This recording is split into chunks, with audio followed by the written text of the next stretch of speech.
Hello दोस्तों, PCS अभ्यास के ऑनलाइन स्टडी प्लेटफॉर्म में मैं निशांत आप सभी का स्वागत करता हूं। और आज हमारा है लेक्चर नंबर 4। लेक्चर नंबर 4 में राष्ट्रपति आपका समाप्त हो जाएगा और आज की क्लास बहुत लंबी भी नहीं जाएगी, मैक्सिमम 30 मिनट में ही ना, क्योंकि नेक्स्ट टॉपिक मैं चाहूंगा कि नेक्स्ट क्लास से स्टार्ट करो। ठीक है, तो लेक्चर नंबर 4 में ही हमारा क्या होगा, जो हमारा पूरी राष्ट्रपति का टॉपिक है वो समाप्त हो जाएगा। इसके बाद हम लोग कल से उपराष्ट्रपति देखना स्टार्ट करेंगे। तो इसके पहले जो हमने पढ़ा था एक बार अगर उसको देखें तो हम राष्ट्रपति की आपातकालीन शक्तियां पढ़ रहे थे और राष्ट्रपति की आपातकालीन शक्तियों में हमने नेशनल इमरजेंसी को समझ लिया था।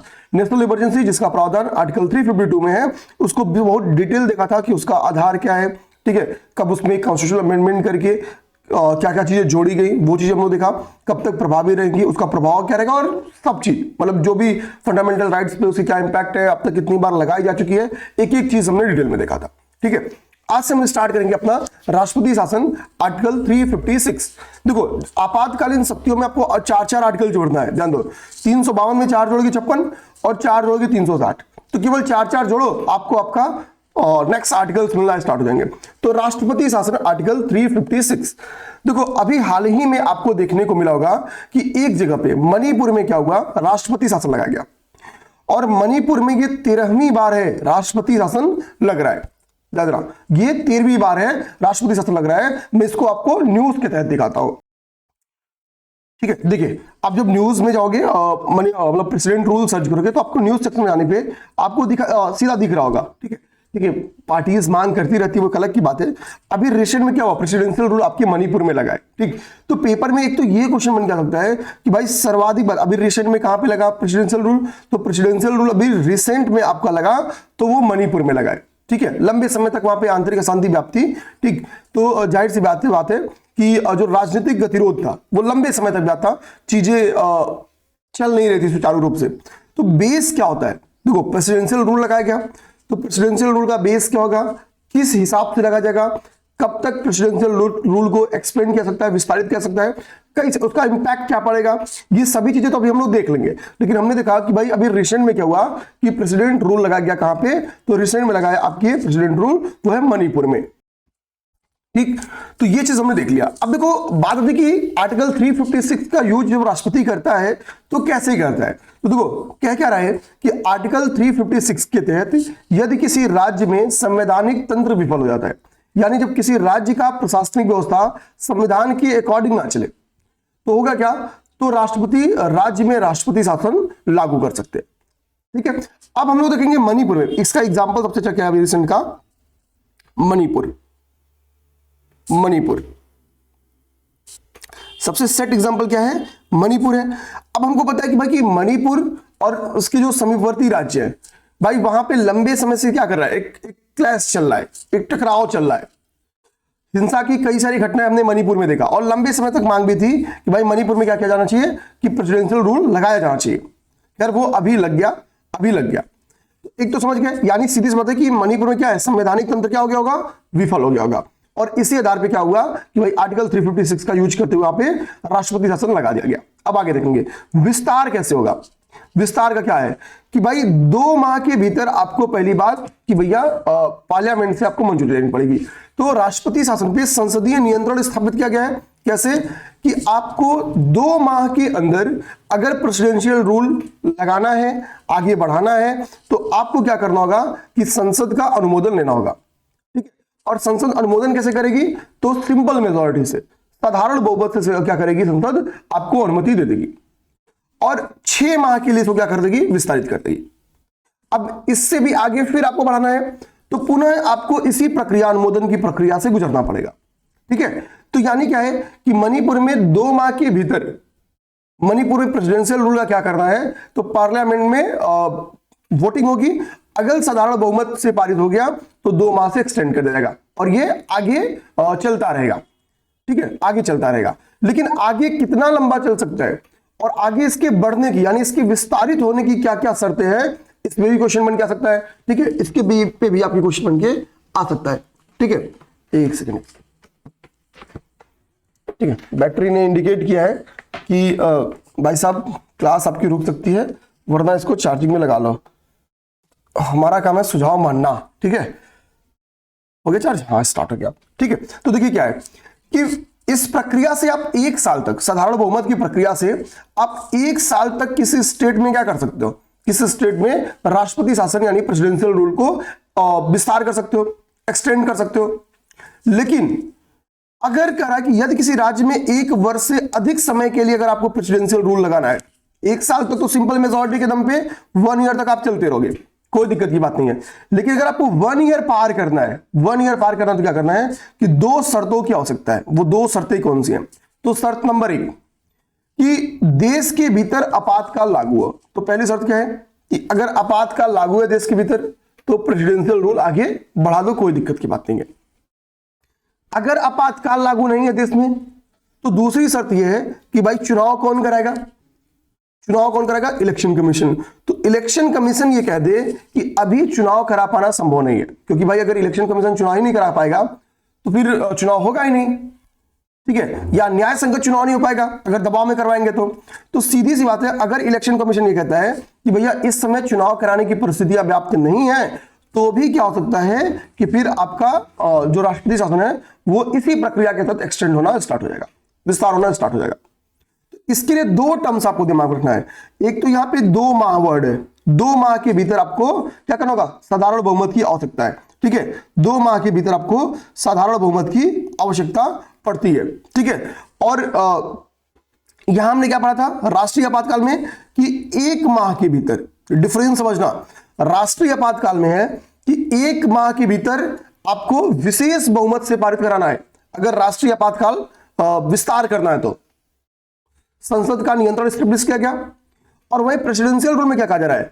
2 माह के भीतर, लेकिन विशेष बहुमत नहीं, सामान्य बहुमत। तो डिफरेंस समझ गए। तो नेशनल इमरजेंसी में हमने क्या देखा था कि भाई नेशनल इमरजेंसी की जब बात थी, यहीं पे समझ जाओ, यही चेंजिंग करके देगा नेशनल इमरजेंसी। नेशनल इमरजेंसी में भैया क्या था?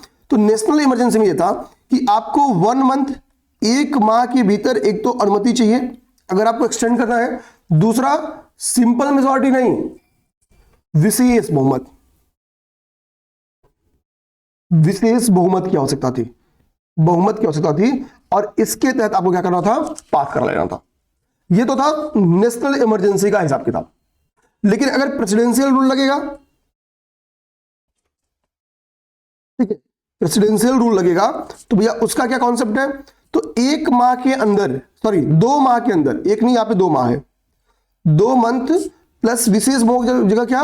सिंपल मेजॉरिटी, सिंपल मेजॉरिटी, ठीक है, सिंपल मेजॉरिटी चाहिए। ये टर्म्स है। तो हो सकता हो कि स्टेटमेंट में आपको फंसाने की कोशिश करे सिंपल मेजॉरिटी और नेशनल इमरजेंसी से। यहां पे 1 महीना है, ठीक है, और यहां पे 2 महीना है। डिफरेंस यहां पे है, यहां विशेष बहुमत है और यहां सिंपल मेजॉरिटी, साधारण बहुमत। ये डिफरेंसेस हैं, तो हमेशा डिफरेंस को भी अपने दिमाग में रखेंगे, ठीक। अधिकतम अवधि क्या हो सकती है? तो 6-6 महीने सिंपल मेजॉरिटी से पास कराते जाओ। इलेक्शन कमीशन कहती जाए कि भैया हम चुनाव नहीं करा सकते, चुनाव नहीं करा सकते हैं, स्थिति व्याप्त नहीं है, तो मैक्सिमम 3 साल तक। ये प्रीलिम्स का क्वेश्चन बन जा सकता है, ये प्रीलिम्स का क्वेश्चन बन सकता है कि मैक्सिमम इसको 3 साल तक खींच सकते हैं। अब बात देखिए सर प्रभाव क्या पड़ेगा। तो भाई मान लो कि अब मणिपुर में लग गया, तो मणिपुर में लग गया तो क्या इंपैक्ट पड़ेगा?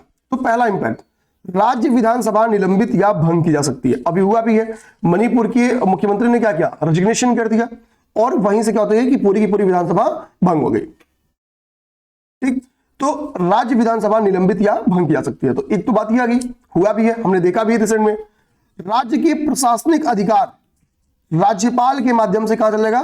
केंद्र के हाथ में।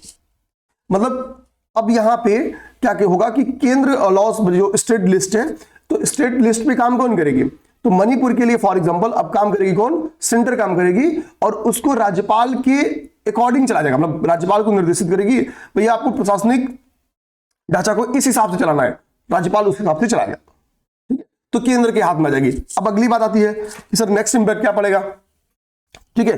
तो मुख्यमंत्री एवं मंत्रिपरिषद का कार्यकाल समाप्त हो जाता है, ठीक है, कार्यकाल समाप्त हो जाएगा। तभी तो इलेक्शन कमीशन कह रहा है कि इलेक्शन कमीशन चुनाव कराने की संभावना तलाशेगा कि चुनाव कराने की परिस्थितियां व्याप्त है या नहीं। अगर 1 साल से ज्यादा इसको एक्सटेंड करना है तो फंडामेंटल राइट्स पे क्या इंपैक्ट पड़ेगा? क्योंकि नेशनल इमरजेंसी में हमने क्या देखा?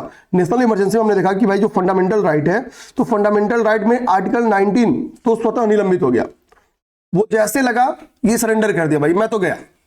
लेकिन बाकी फंडामेंटल राइट्स राष्ट्रपति डिसाइड करता है कि भाई हटाना या नहीं। तो 20 और 21 तो राष्ट्रपति भी नहीं छोड़ेंगे, 20 और 21 पे राष्ट्रपति भी हाथ नहीं लगा सकते हैं। तो राष्ट्रपति आर्टिकल 20 और 21 को छोड़कर सभी मौलिक अधिकार समाप्त कर सकते हैं।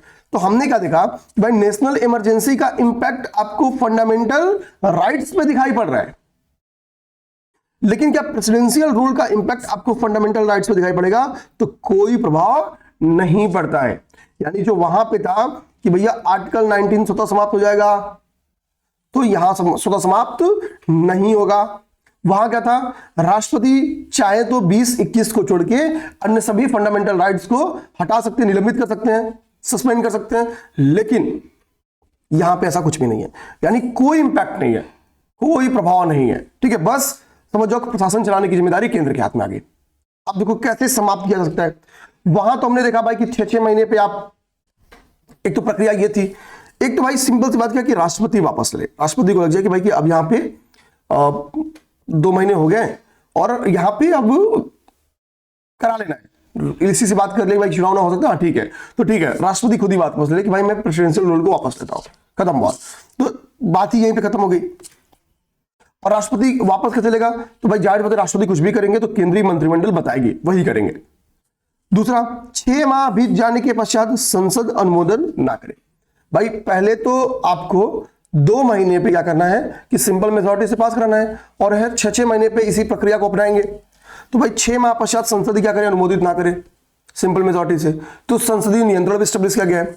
और यहां पे राज्य के स्टेट हाई कोर्ट को भी परमिशन दिया गया है, सुप्रीम कोर्ट भी जाहिर सी बात है, तो राज्य हाई कोर्ट भी इसे समाप्त कर सकती है, राज्य हाईकोर्ट भी इसको समाप्त कर सकती है। तो ये इसके क्या है, आधार, ये 3 आधार हैं जिसके आधार पर आपके प्रेसिडेंशियल रूल को हटाया जा सकता है। ये 3 आधार है। अब नेक्स्ट हमारे पास जो आपातकालीन शक्तियां हैं उनमें अगला हमारा टॉपिक है वो है वित्तीय आपातकाल, फाइनेंशियल इमरजेंसी। अब देखो फाइनेंशियल इमरजेंसी क्या है, अभी तक भैया इसका प्रयोग हुआ नहीं है, ध्यान देना, फाइनेंशियल इमरजेंसी का प्रयोग अभी तक हुआ नहीं है, इस चीज को हमेशा अपने दिमाग में रखेंगे। ठीक है, फाइनेंशियल इमरजेंसी का अभी तक प्रयोग नहीं किया गया है। अच्छा, यहां पे एक चीज किया सकता है कि पहली बार प्रेसिडेंशियल रूल कहां पे लगाया गया, तो यह सकता है। तो ध्यान देना यहां पे पहली बार ठीक है पेप्सू प्रांत में,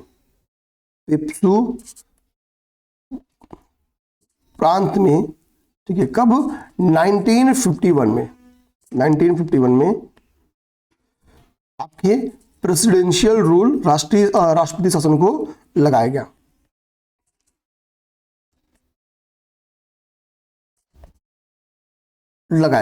ठीक है।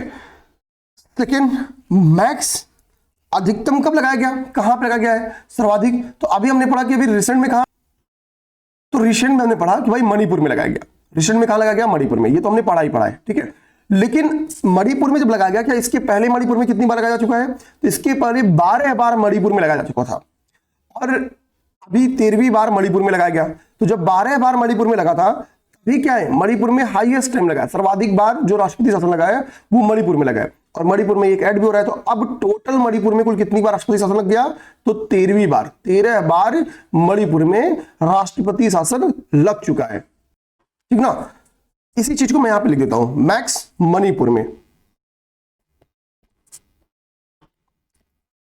मैक्स मणिपुर में कितनी बार, 13 टाइम्स, 13 बार। आगे बात समझ में, 13 बार। ये चीजें हमारे लिए इंपॉर्टेंट हो गई, और इस चीज को हमने यहां पे कर लिया, ये हमारे लिए काफी इंपॉर्टेंट है, हंसते खेलते हो गया। अब हमारा है वित्तीय आपातकाल। वित्तीय आपातकाल को समझते हैं। ठीक है, वित्तीय आपातकाल क्या है भाई, अभी तक इसको लगाया नहीं जा सका, अभी तक इसको नहीं लगाया गया। आप बताओ बेस क्या है, तो यहां पे पहले बेस पे चर्चा किया गया, आधार पे चर्चा किया गया है कि भाई वित्तीय आपातकाल लगाने के क्या आधार है। तो आधार क्या है, भारत या उसकी किसी भूभाग में, किसी भी एरिया में वित्तीय स्थिरता संकट में हो। ठीक है, वित्तीय स्थिरता ना हो और स्थिरता की स्थिति बहुत ज्यादा हो, या ऋण शोधन क्षमता खतरे में हो।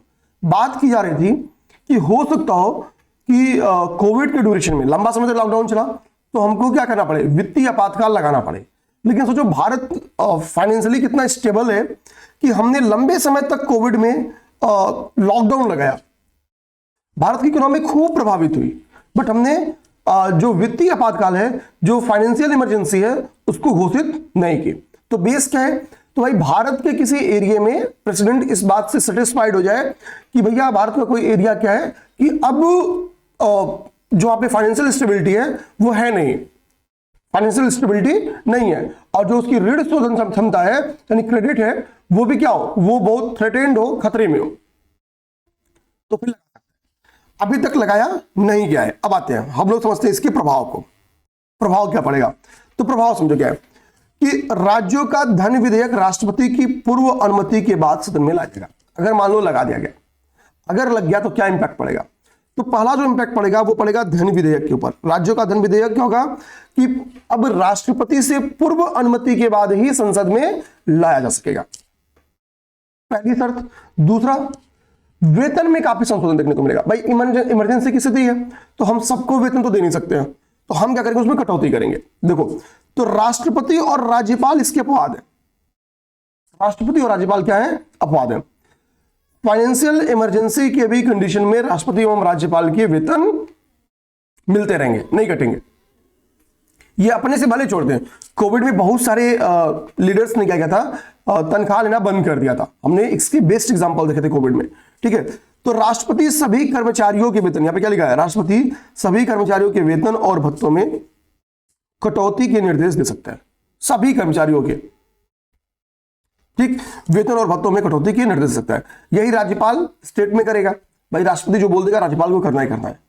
तो राष्ट्रपति सभी कर्मचारियों के वेतन और भत्तों में कटौती के निर्देश दे सकता है। भाई 20% कटौती करनी, 30% करनी है, 0 कर देनी है, वो राष्ट्रपति के हाथ में। जिसमें अगर राष्ट्रपति चाहे तो न्यायाधीश भी शामिल है, यानी सुप्रीम कोर्ट और हाई कोर्ट के जजेस भी शामिल है, ये से बाहर नहीं है।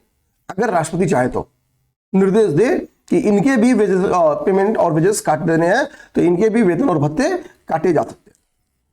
शर्त क्या है? अपवाद क्या है? तो अपवाद है राष्ट्रपति एवं राज्यपाल। ओके, अब हम देखेंगे, ये हमारा हो गया आपका पूरी तरीके से जो हमारा आपातकालीन शक्तियां थी, चाहे वो नेशनल इमरजेंसी हो, राष्ट्रपति शासन हो और वित्तीय आपातकाल हो, तीनों समझते हैं। 352 का एक में चर्चा है, 356 का दूसरे में चर्चा है, 360 में तीसरे का चर्चा है। राष्ट्रीय आपातकाल अभी लगाया नहीं जा सका। राष्ट्रपति शासन पहली बार पेप्सू में लगा, सर्वाधिक बार मणिपुर में लगा, 13वीं बार। राष्ट्रीय आपातकाल 3 बार लगा है, तो कब कब लगा ये हमने देख लिया। आर्टिकल्स में जो डिफरेंसेस है वो हमने देख लिया। इंपैक्ट क्या है, कैसे लगेगा? तो भैया इसके लिए 1 माह के भीतर संसद की अनुमति आवश्यक है, इसके लिए 2 माह के भीतर संसद की अनुमति आवश्यक है।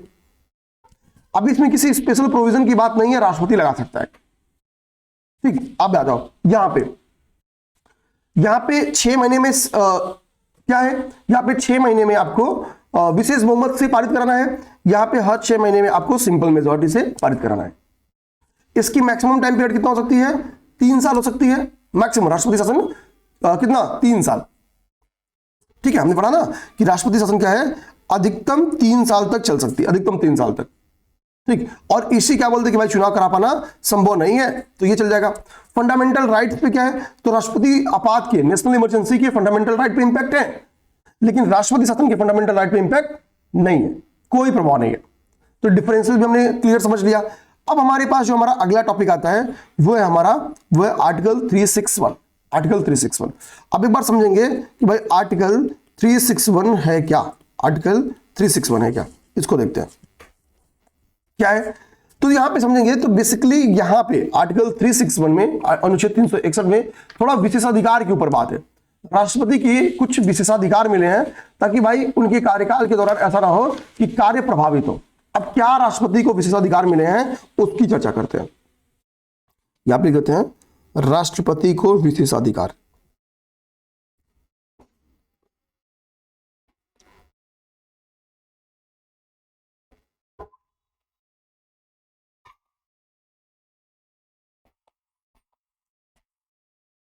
ओके, विशेषाधिकार ये देखते हैं।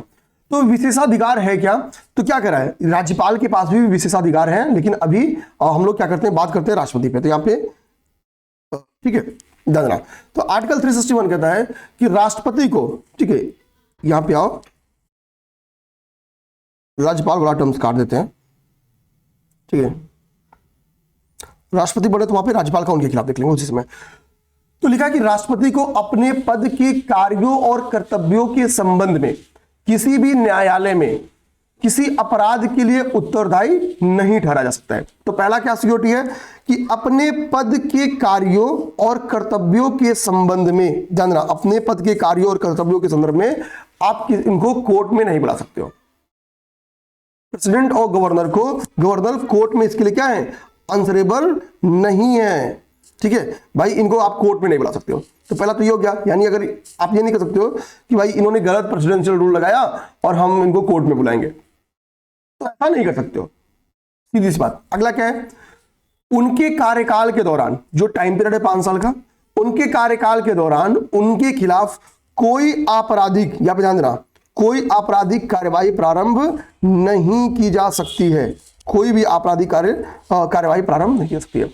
तो पहला क्या, पद के कार्यों और कर्तव्यों के संदर्भ में आंसरेबल नहीं है, कोर्ट में आंसरेबल नहीं है। दूसरा क्या है, कोई भी आपराधिक कार्यवाही प्रारंभ नहीं की जा सकती है, ठीक। अब हम लोग तीसरी बात करेंगे, राष्ट्रपति के खिलाफ उनके, ठीक है, आधिकारिक कार्यों के संबंध में कोई नागरिक कार्यवाही भी प्रारंभ करने के लिए 2 महीने पूर्व की सूचना आवश्यक है। तो राष्ट्रपति के खिलाफ उनके आधिकारिक कार्यों के संदर्भ में अगर कोई नागरिक कार्रवाई हो रही है तो भैया आपको 2 महीने की पहले सूचना दे देना है। 2 महीने पहले, 2 महीने पहले क्या करना है, सूचना आपको प्रोवाइड करानी है। ये सारी बातें यहां पे लिखी गई हैं, ठीक। तो ये है राष्ट्रपति का विशेषाधिकार। अब इसके बाद से क्या ना, हम लोग राष्ट्रपति की शक्तियां डिटेल में पढ़े हैं। अब मान लो कल को आपको कार्यकारी शक्तियां पूछ दे, तो राष्ट्रपति के द्वारा जितनी नियुक्तियां की जाती हैं, जितनी नियुक्तियां की जाती हैं, पेपर में आता भी है, ठीक है, निम्नलिखित में से किसकी नियुक्ति राष्ट्रपति के द्वारा की जाती है। समय के साथ हम लोग पढ़ते चलेंगे, बताते चलेंगे, लेकिन ध्यान देना, जितनी भी नियुक्तियां की जाती हैं वो सबकी सब नियुक्तियां राष्ट्रपति की कार्यकारी शक्तियां हैं, राष्ट्रपति की कार्यकारी शक्तियां हैं। देखना, कार्यपालिका से संदर्भित जितनी भी शक्तियां सब कार्यकारी शक्तियां हैं, और विधायिका के संबंधित जितनी शक्तियां हैं सब विधायी शक्तियां हैं। चाहे वो राज्यसभा में 12 सदस्यों का मनोनयन हो, 17 हूत करना हो, 17 वशान करना हो, प्रथम सत्र के आगमन और नई संसद के गठन के पश्चात जो उसका पहला सत्र है उसके आगमन पे जो अभिभाषण देता है वो भी उसकी विधायी शक्ति है। संयुक्त अधिवेशन जो बुलाया जाता है गतिरोध की स्थिति में, वो भी राष्ट्रपति की विधायी शक्ति है। उसके द्वारा जो अगर कोई सदन का सत्र नहीं चल रहा है और कोई इमरजेंसी काम आ गया तो अध्यादेश जारी करेगा, ऑर्डिनेंस जारी करेगा, तो ऑर्डिनेंस जारी करना भी इसकी क्या है, विधायी शक्ति है। राष्ट्रपति तीनों सेनाओं का प्रमुख होता है, ये इसकी सैन्य शक्ति है। तीनों सेनाओं का प्रमुख होता है तो ये राष्ट्रपति की क्या है भाई, सैन्य शक्ति है, सीधी सी बात है। न्यायिक शक्ति क्या है, न्यायाधीशों की नियुक्ति करता है, ये इसकी न्यायिक शक्ति है। समाधान की शक्तियां इसके पास प्राप्त है, हमने बहुत धैर्य से पढ़ा है, बढ़िया से पढ़ा है, ये भी इसकी न्यायिक शक्ति है। तो कल को हमको लिखना रहे, खैर ये लिखना तो मेंस में पड़ता है, यूपीपीसीएस में, ठीक है, निश्चिंत रहिए। इसके बाद से कूटनीतिक शक्ति भी विद्यमान है राष्ट्रपति के पास। कैसी भाई, जो राज्यपालों की नियुक्ति करता है वो कौन करता है, राष्ट्रपति करता है। मींस राष्ट्रपति के पास क्या है, कूटनीतिक शक्ति भी विद्यमान है, वित्तीय शक्तियां भी विद्यमान है, धन विधेयक को लेके या वित्तीय आपातकाल को लगाने के संदर्भ में। तो राष्ट्रपति के पास क्या है कि जो शक्तियां हैं वो हमने पढ़ लिया, बस हमने ऐसे फॉर्म में बांट के नहीं पढ़ा है कि ये कार्यकारी शक्ति है, ये सैन्य शक्ति है, ये विधायी शक्ति है, ये न्यायिक शक्ति है, कूटनीतिक शक्ति है, ये वित्तीय शक्ति है, ऐसे ही बांटा नहीं है, बट हमने पढ़ा सब कुछ है। अब बताओ भाई, लगभग आपकी 3.5 घंटे की क्लास हुई है, 3 घंटे, 10-10 मिनट तो कम ही है उधर क्लास। 3 घंटे में मैंने पूरी प्रेसिडेंट आपको पढ़ाया है। आपको बताना कि सिर्फ प्रेसिडेंट समझ में आ गया नहीं आ गया। कल से हम लोग पढ़ेंगे, वो हमारा टॉपिक होगा उपराष्ट्रपति। उपराष्ट्रपति के संदर्भ में आर्टिकल 63 to 69 बहुत सारी चीजें चूंकि हमने पैरेलली तुलना कर लिया है तो समझने में बहुत दिक्कत होगी नहीं, ठीक है, बहुत दिक्कत होगी नहीं। हमको पता है कि भाई आर्टिकल 63 क्या कहता है। आर्टिकल 63 कहता है कि भारत का एक उपराष्ट्रपति होगा। फिर धीरे धीरे हम लोग क्या करेंगे, आगे आर्टिकल्स बढ़ते जाएंगे, 64, 69, उपराष्ट्रपति का जो निर्वाचक मंडल है वो देखेंगे, योग्यता देखेंगे, उनका कार्यकाल, वेजेस देखेंगे, उपराष्ट्रपति को हटाने की प्रक्रिया क्या है, उपराष्ट्रपति के कार्य क्या है, एक एक चीज को डिटेल में हम लोग देखते चलेंगे। फिर इसी तरीके से क्लास आगे बढ़ जाएगा, फिर महान्यायवादी वगैरह वगैरह जल्दी खत्म करेंगे। तो कल की क्लास में केवल उपराष्ट्रपति नहीं खत्म होगा, कल की क्लास में मेरा मानना आपका उपराष्ट्रपति भी खत्म होगा, कल की क्लास में आपका महान्यायवादी भी खत्म हो जाएगा, कल की क्लास में आपका कैग भी खत्म कर देंगे। ठीक है, फिर कैग भी पढ़ेंगे तो डिटेल में पढ़ेंगे, केवल आर्टिकल्स पढ़ के नहीं निकल जाएंगे। कैग से रिलेटेड जितनी इंपॉर्टेंट बातें सब देखेंगे, उसकी कार्य एवं शक्तियां भी देखेंगे, कैग के रिपोर्ट्स का क्या इंपैक्ट पड़ता है वो देखेंगे।